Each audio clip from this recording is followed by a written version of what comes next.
People often ask me where my story began, and the answer is simple. I was born in Massachusetts, but I spent most of my childhood moving around different parts of New England. Because of that, I never really felt tied to one hometown. Every move taught me to adapt, and without realizing it, those early years prepared me for military life. By the time I reached my senior year of high school in 2003, I still had no clear idea what I wanted to do with my future. My parents simply could not afford to send me to college, at least not without putting themselves under serious financial strain. I needed a direction, and I wanted my life to have a purpose. Serving my country had always been somewhere in the back of my mind, so joining the United States Army felt like the right path. Looking back now, I realize how naive I was. The wars in Iraq and Afghanistan were already underway, and most people assumed anyone enlisting would eventually see combat. I understood that possibility, but I honestly believed the conflicts would be over before I ever had the chance to deploy. I figured the United States military would accomplish its mission quickly, and by the time my training ended, everything would be winding down. Reality turned out to be very different. My journey began at Fort Sill, Oklahoma, where I completed basic combat training. After that, I attended advanced individual training to learn my military specialty. Once that phase was finished, I headed to Fort Benning, Georgia, for Airborne school. When I finally earned my parachutist wings, I received orders to Italy and reported to the 173rd Airborne Brigade. Airborne school turned out to be one of the experiences I enjoyed the most. Before I arrived, everyone talked about how incredibly difficult it would be. It definitely demanded discipline, endurance, and determination, but it was never as overwhelming as people made it sound. The instructors built every skill step by step. During ground week, we learned the fundamentals and practiced parachute landing falls until they became second nature. Tower Week introduced us to mock aircraft exits and suspension systems that allowed us to rehearse every movement repeatedly. By the time Jump Week arrived, we had already performed every part of the process except stepping out of an actual airplane. I had never jumped from an aircraft before. When the green light finally came on inside the airplane, there was almost no time to think. Months of repetition took over automatically.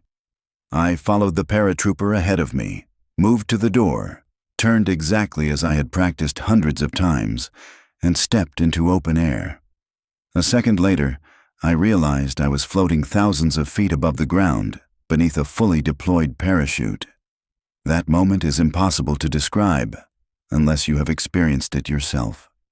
Our parachutes used a static line system, meaning a line attached to the aircraft automatically deployed the canopy the instant we exited. Jump masters and safety personnel stayed inside the aircraft to supervise every jumper, but once you crossed the doorway, everything depended on your own training. People always ask whether I was scared.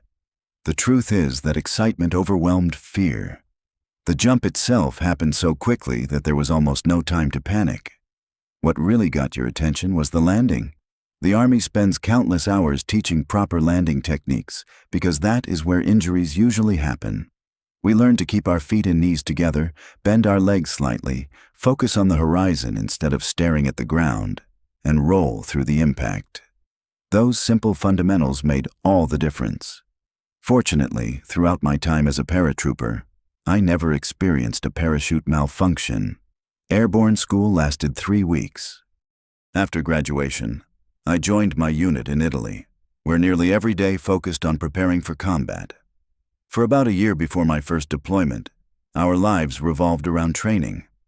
I served as a forward observer in an infantry company, which meant I coordinated artillery support and worked closely with indirect fire assets during combat operations. That job demanded constant practice. We spent long hours inside simulators before moving into large field exercises. Much of that training took place in Germany, where we conducted live fire exercises, called real artillery missions, rehearsed combat scenarios, and sharpened every skill we would eventually rely on in Afghanistan. Even though many transport aircraft were already supporting operations overseas, we remained on airborne status. To keep our qualification current, Each of us completed the required parachute jumps every year.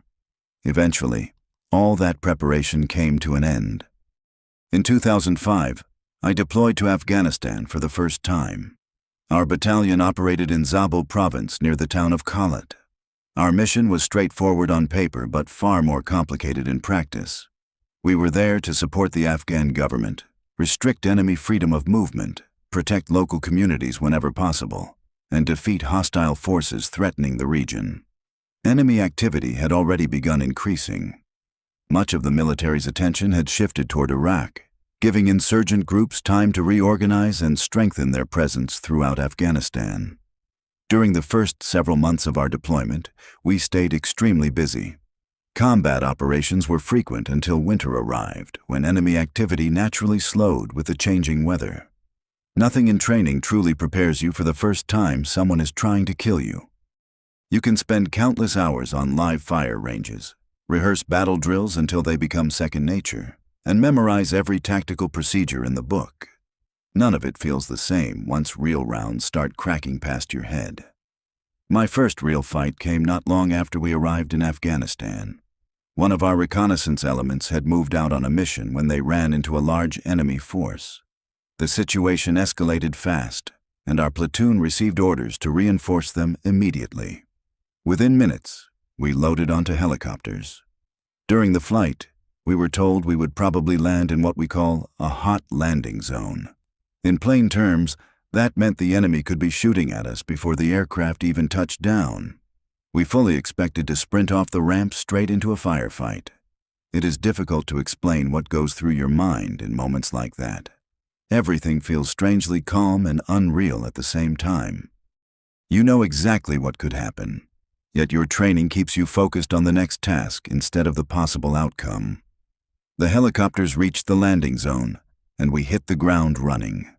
The fight unfolded in the Arghandab River Valley, where thick vegetation, irrigation ditches, and scattered tree groves made it difficult to see more than a short distance ahead. Every step required caution because the enemy could be hidden almost anywhere. Our squad immediately began clearing the terrain methodically. As we pushed farther into the area, contact became unavoidable. Enemy fighters opened fire from multiple directions while different elements of our company maneuvered to gain better positions. The engagement quickly turned into a coordinated battle, involving several friendly elements working together under heavy pressure. We took casualties that day. Thankfully, despite the intensity of the fighting, we did not lose anyone killed in action. Every wounded soldier made it home alive, and by the end of the battle we had broken the enemy attack and forced them to withdraw. People sometimes ask who we were fighting. For me, the answer was always simple. Anyone actively trying to kill my fellow soldiers and me was the enemy. Labels did not matter once the shooting started. During that first deployment, enemy activity steadily increased. Throughout the main fighting season, large engagements became fairly common. Every month from late spring into mid-summer, we found ourselves involved in significant battles against groups that often numbered 30 fighters or more. When winter arrived, everything changed. The cold weather reduced enemy movement considerably. Operations continued, but the pace slowed compared to the brutal months before. Combat was only one part of our mission.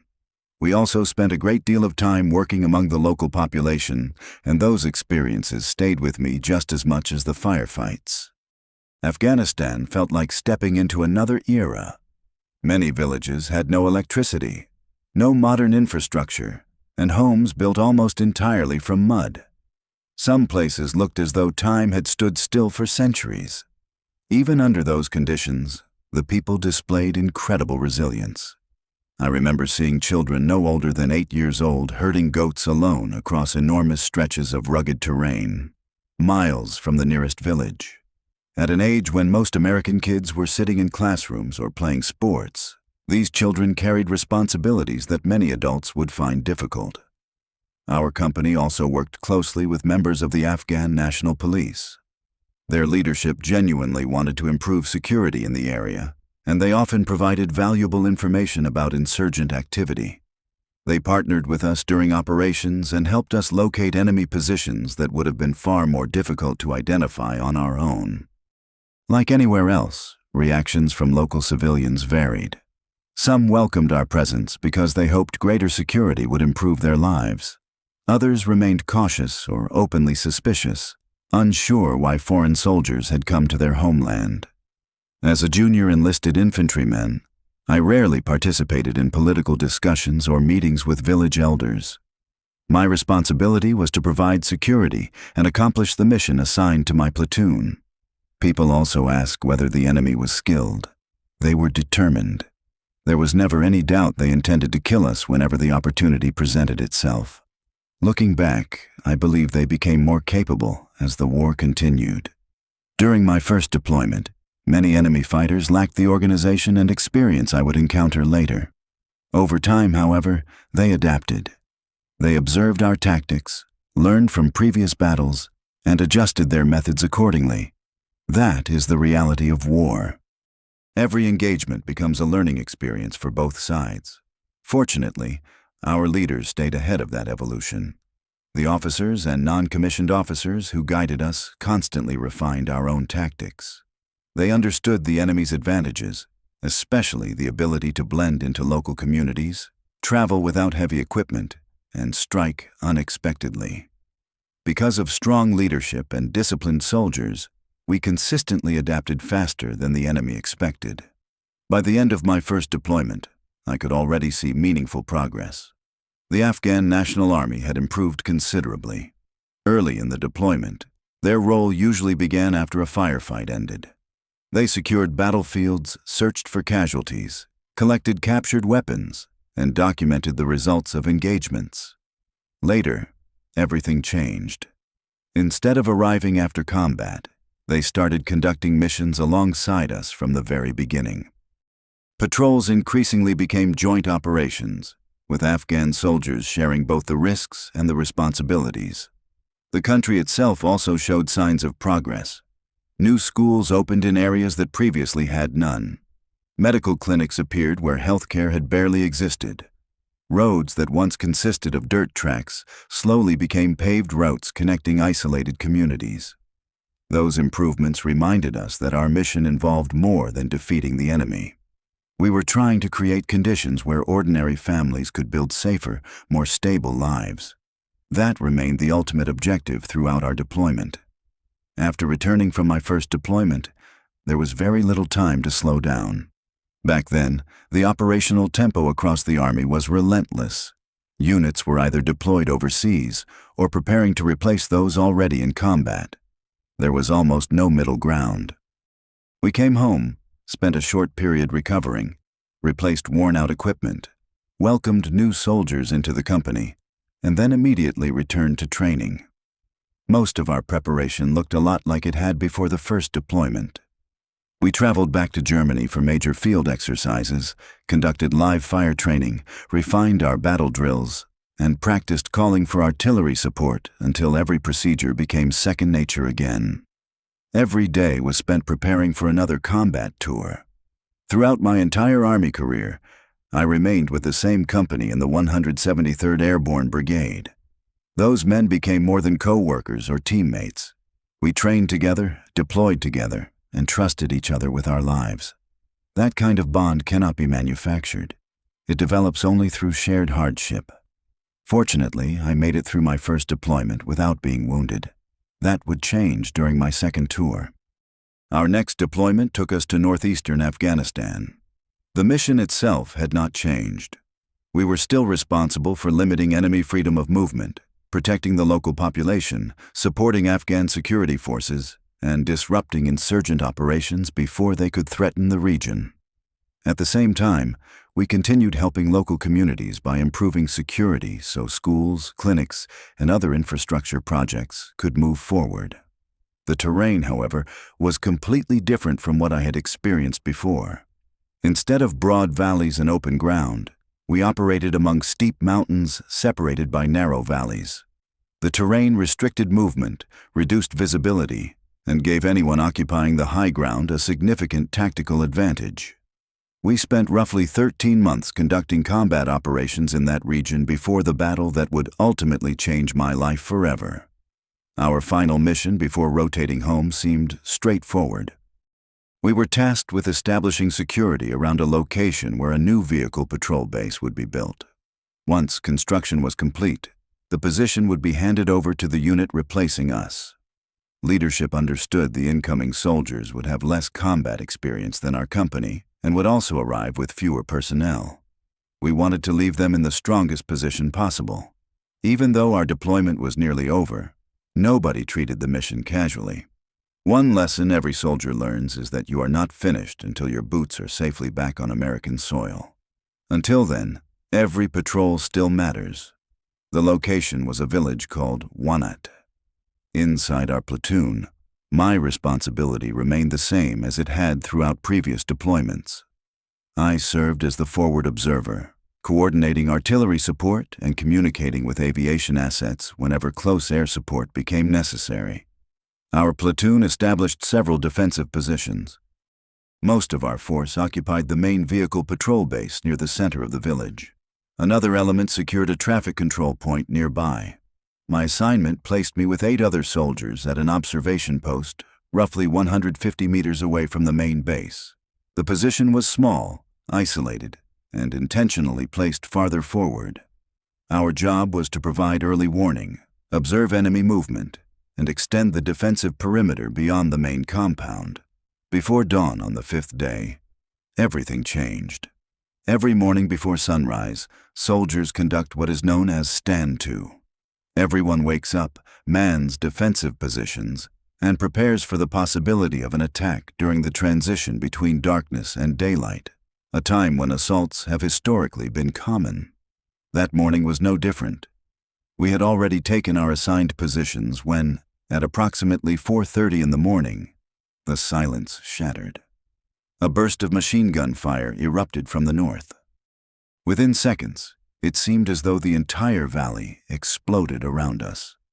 Later estimates placed the attacking force somewhere between 150 and more than 200 enemy fighters. On our side, only 49 Americans occupied the position. Those numbers included members of our platoon, several Marines serving on an embedded training team, Afghan National Army personnel, and combat engineers. The odds were overwhelming from the very beginning. Enemy fighters attacked with automatic rifles, rocket-propelled grenades, and an enormous volume of coordinated fire. Our observation post came under especially intense assault. Several grenades landed inside or immediately around our position as enemy fighters pushed dangerously close to our perimeter. Despite the shock of the attack, every soldier reacted exactly as years of training demanded. The moment rounds started impacting around us, everyone returned fire. The enemy possessed several advantages. They had achieved complete surprise. They controlled the surrounding high ground. They had nearly surrounded our positions. Most importantly, they significantly outnumbered us. None of that changed what we had to do. The men defending the vehicle patrol base fought with unbelievable determination. The crews manning the armored gun trucks stayed behind their weapons despite an endless stream of incoming rounds. Later, when I saw photographs of those vehicles, they were covered with bullet impacts. Many weapon systems were eventually destroyed by enemy fire, yet their crews continued fighting for as long as physically possible. Our observation post suffered casualties almost immediately. Several of us were wounded during the opening barrage. Even so, every soldier capable of fighting continued firing his weapon, passing ammunition, treating casualties, or performing whatever task the situation demanded. The opening minutes felt chaotic. At our position, there was little opportunity for detailed orders or lengthy conversations. Everyone already knew his responsibility. Training took over. Each man occupied his fighting position, engaged enemy targets, and worked alongside the others without waiting to be told what to do. Meanwhile, our company commander coordinated the larger battle from the vehicle patrol base below us, directing available resources and trying to organize the defense across the entire position. Inside the observation post, however, leadership became something different. Nobody needed constant instructions. Every soldier understood exactly what was at stake. We all recognized that we were fighting for our lives, and more importantly, for the lives of the men standing beside us. That shared understanding drove every decision we made over the hours that followed. The first enemy rounds struck our position before most of us had fully processed what was happening. The opening barrage was devastating. Rocket-propelled grenades slammed into the observation post almost simultaneously with hand grenades and automatic weapons fire. The explosions came so fast that it felt like the entire hilltop disappeared beneath smoke, dust, and flying debris. I was standing at the time, trying to identify where the enemy fire was coming from. Then everything exploded around me. The blast threw me violently across the position. For a few moments, I had no idea where I was. My ears were ringing so badly that I could barely hear anything, and my vision was blurred from the concussion. I was completely disoriented. When I finally began to understand what had happened, I realized I had been hit multiple times. Shrapnel had torn into both of my legs. My left arm had been wounded. My left hip had taken fragments, and even my forehead had been cut by pieces of the explosion. I tried to get up. My legs would not support me. For the first few minutes, I was completely out of the fight. Everything felt distant, almost unreal. The explosions, the gunfire, the shouting, it all blended together into a single, overwhelming moment. Looking back, I know I was suffering from severe blast shock. One of the soldiers beside me immediately crawled over despite the incoming fire. Without hesitation, he applied a tourniquet to my right leg. That simple action saved my life. At the time, none of us stopped to think about recognition or heroics. He saw one of his teammates bleeding and did exactly what our training demanded. While he worked on me, everyone else continued fighting. Nobody hesitated. Rounds continued striking the sandbags while grenades detonated around the observation post, but every man who could still hold a weapon stayed in the fight. Watching them had a tremendous effect on me. Until that day, every engagement I had experienced allowed enough control for wounded soldiers to be evacuated, while others continued fighting. This battle was different. There were not enough healthy men to separate casualties from combat. If you were wounded but still capable of contributing, you kept fighting. Everyone did. As I slowly regained my bearings, another soldier reached my position with urgent news. He believed enemy fighters had moved close enough to throw hand grenades directly into our defenses. That immediately changed my focus. I dragged myself toward the northern side of the observation post. Earlier in my Army career, I had learned a technique for using fragmentation grenades against enemy positions where there was little room for them to escape. During basic combat training, instructors demonstrated the concept using training grenades while teaching us how to attack fortified bunkers. I certainly did not invent the idea, but I remembered the lesson. If I threw grenades normally, the enemy might have enough time to pick them up and throw them back. I could not allow that to happen.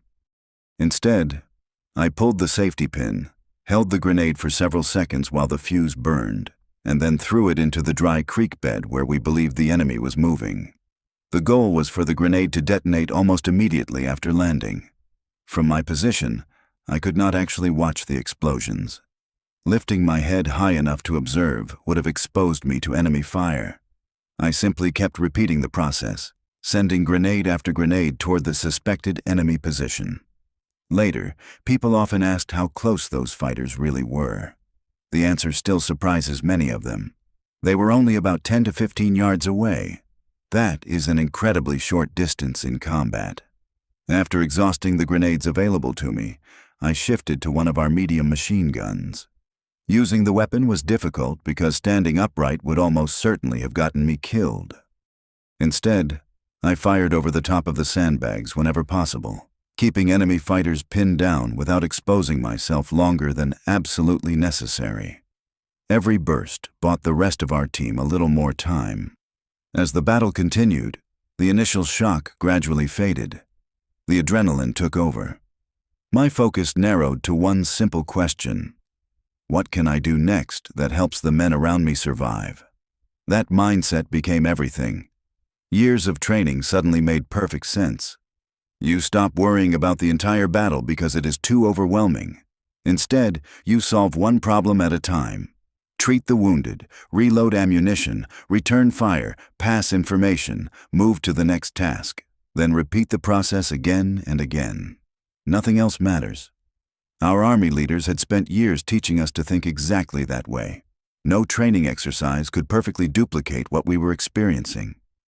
No simulation could recreate the fear, confusion, or urgency of being surrounded while friends lay wounded only a few feet away.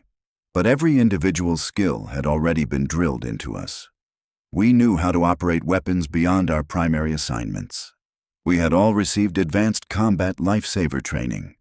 Every soldier knew how to apply tourniquets, start intravenous lines, control bleeding, and stabilize casualties until medical evacuation became possible. We constantly cross-trained because combat never unfolds according to a plan. That preparation allowed us to adapt even as conditions changed by the minute. More important than any specific skill, however, was the mindset our leaders developed within us. They taught us to remain flexible, to keep thinking, to avoid freezing under pressure, to ask one question over and over again. What is the next action that gives my brothers the best chance to make it home alive? That question drove every decision I made for the rest of the battle. The firefight showed no signs of slowing down. Even though I was badly wounded, I stayed behind the medium machine gun for as long as I physically could. I fired short, controlled bursts over the sandbags whenever the enemy tried to maneuver closer. Most of the time, I was shooting without a clear view of individual targets. The goal was to keep their heads down long enough for the rest of our team to reposition, treat casualties, and keep the observation post from being overrun. After some time, our platoon leader fought his way from the vehicle patrol base to reinforce our position. He did not come alone. 2 other soldiers charged up the hill with him, crossing open ground under relentless enemy fire just to reach us. The fact that they made that run at all still amazes me. They knew exactly what they were running into, yet they never hesitated. The moment they arrived, the situation became more organized. Our platoon leader immediately took control of the defense, while everyone else continued fighting wherever they were needed most. I remained on the machine gun for a little longer, firing until another member of the gun team reached me. He told me the lieutenant needed the weapon elsewhere on the position. Without argument, I handed it over. At that point, I understood that my greatest contribution was no longer pulling the trigger. I needed to help in whatever way I still could. I shifted to communications. Lying on the ground with multiple wounds, I began operating the radio, relaying information between our observation post and the company commander at the vehicle patrol base below us. Accurate communication became just as important as firing a weapon. Every report helped leadership understand what was happening on our hill and where support was needed most. Time became difficult to measure. Minutes felt like hours. Eventually, something caught my attention. The observation post suddenly became unusually quiet. Just a short time earlier, weapons had been firing from every direction around me. Now there was almost nothing. At first, I thought I simply could not hear because of the explosions. Then I realized something was terribly wrong. Instead of calling out and risking alerting the enemy, I began crawling from one fighting position to another. What I found is something I will never forget. The men who had been defending those positions were gone. Some had been killed where they fought. Others had been forced to withdraw after suffering devastating wounds. For a brief period, I found myself alone at the observation post. I picked up the radio and whispered to the company commander. Speaking loudly was not an option. Enemy fighters had already moved so close that voices carried across the position. The soldiers monitoring the radio at the vehicle patrol base later told me they could actually hear the enemy talking through the open transmission. That is how close they were. I quietly explained that I was still alive but unable to move because of my injuries. I told them I needed help. While waiting for a response, I kept looking for ways to improve our chances. Another friendly position still had a partial view of the observation post. I contacted them by radio and asked if they could place suppressive fire directly over the top of my location. My greatest concern was that enemy fighters would climb over the sandbags before anyone could reach me. The soldiers on the other end never questioned the request. The instant they understood what was happening, they opened fire. Their rounds passed only a few feet above my position, striking the ground where the enemy would have needed to advance. That wall of suppressive fire bought me precious time. Meanwhile, the men at the vehicle patrol base made another decision. The moment they learned I was alone and unable to evacuate myself, another rescue team volunteered to fight their way up the hill. Nobody ordered them. They simply knew one of their own was trapped. Several soldiers linked up and began moving toward the observation post under intense enemy fire. As they climbed the hill, they engaged insurgents who were already shooting directly into our position. Against incredible odds, they reached me. Their arrival almost certainly saved my life. For a brief moment, it seemed as though we might finally stabilize the situation. Then another wave of rocket-propelled grenades slammed into the observation post. The explosions wounded nearly everyone who had just arrived. One of the rescuers suffered wounds that would ultimately prove fatal. Even after taking those casualties, nobody stopped fighting. The determination of those men is something I still struggle to describe. They knew exactly how dangerous that hill had become. They had already seen what happened to the previous group that reinforced us, yet they came anyway. Not because anyone promised recognition, not because they expected medals. They came because that is what brothers do for each other in combat. As the battle continued, the sound of aircraft finally echoed through the valley. Attack helicopters arrived overhead and immediately began engaging enemy positions surrounding us. Their fire forced many of the attackers to pull back, giving us the first real opportunity to breathe since the battle had begun. At nearly the same time, additional friendly forces fought their way toward our location from another nearby position. Little by little, the pressure on our observation post began to ease. Then we received word that medical evacuation helicopters were inbound. We were instructed to deploy colored smoke so the pilots could identify our exact location. Looking around at the men beside me, I realized none of us were physically capable of carrying the wounded back down the hill. We were simply too badly injured. Even after marking our position with smoke, I never imagined a helicopter would actually attempt to land there. The observation post sat on exposed terrain with almost no protection. Enemy fighters still occupied nearby positions. Landing under those conditions seemed impossible. Then I watched it happen. A medical evacuation helicopter descended directly onto the hill, touching down between us and the enemy. Despite the ongoing firefight, it remains one of the bravest acts I have ever witnessed. Without hesitation, members of the flight crew jumped out, ran through the incoming fire, and began loading casualties aboard the aircraft. Those men placed our lives ahead of their own safety without a second thought. Eventually, they loaded me and several other wounded soldiers onto the helicopter.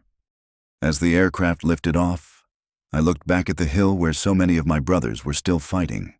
That was the moment my part in the battle finally came to an end.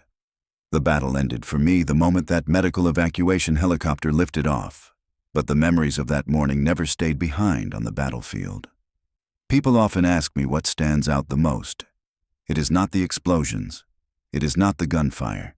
It is not even my own injuries. What stays with me are the men.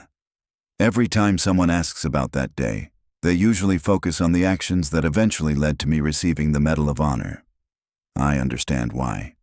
It is the highest military decoration our nation can present. But I have never believed that medal belongs to me alone. When I think about that fight, I remember an entire platoon filled with extraordinary soldiers.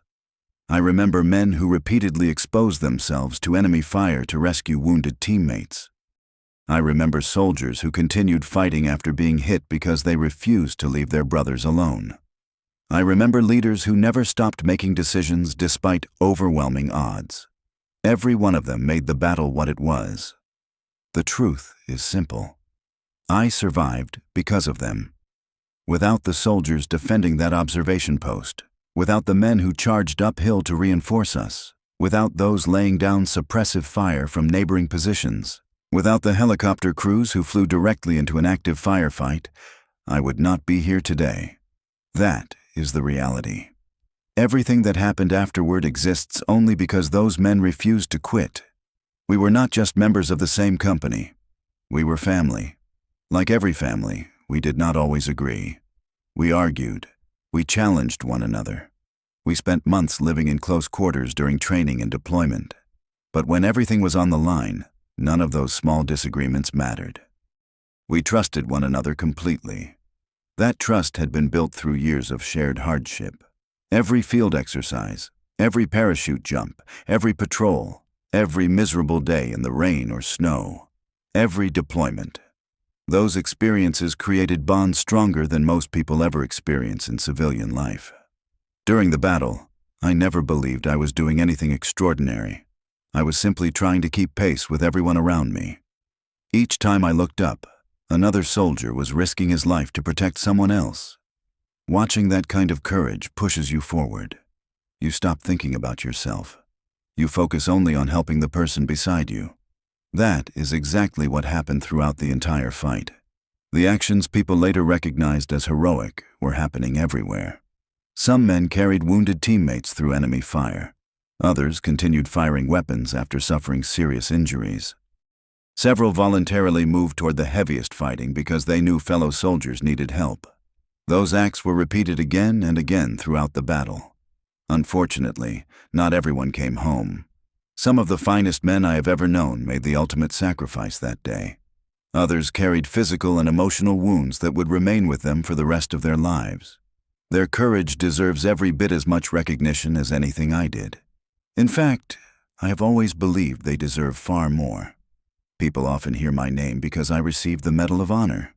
What they do not always realize is that the battle involved dozens of remarkable acts of bravery. Most of them were never widely discussed. If I spent an entire day telling the complete story, I still would not have enough time to describe everything those soldiers accomplished. What the public usually hears is only a small part of what actually happened. Years later, after I had already left active duty and started building a completely different life, word began circulating that I had been nominated for the Medal of Honor. At first, it did not seem real. Another soldier from our brigade had already been nominated for actions during a different engagement, and we both understood how lengthy the review process could become. Life moved on. I separated from the Army, enrolled at the University of New Hampshire, and concentrated on school while trying to adjust to civilian life. Eventually, my former teammate received a telephone call informing him that he would receive the Medal of Honor. Not long afterward, he reached out and told me I should probably expect a similar call. A little later, while he was visiting the Pentagon, he sent me another message letting me know officials were trying to contact me. That was the first real indication that the award might actually become a reality. Soon afterward, I received the official call from the President of the United States. Waiting for that phone to ring was strangely stressful. I remember worrying that my cellular signal would fail at exactly the wrong moment. Once the call finally connected, everything happened so quickly that much of the conversation became a blur. Looking back, I can honestly say, I remember the emotion far better than I remember the words themselves. It all felt surreal. The award ceremony was just as overwhelming. What mattered most to me that day was not standing in the White House. It was seeing the families of those we had lost. It was seeing the soldiers who fought beside me. It was seeing the helicopter crews, the attack helicopter pilots, and the men whose courage made survival possible. Having all of them together meant far more than receiving any medal. Because, in my mind, the decoration represented every one of them. I simply happened to be the one standing at the podium. Recovering from my injuries took a long time. I spent approximately a month as an inpatient before continuing treatment and rehabilitation at Walter Reed Army Medical Center. In total, my recovery lasted about a year. Throughout that journey, I was treated by remarkable medical professionals. From the field hospitals in Afghanistan to Germany and eventually the United States, every doctor, nurse, medic, and therapist played a role in putting me back together.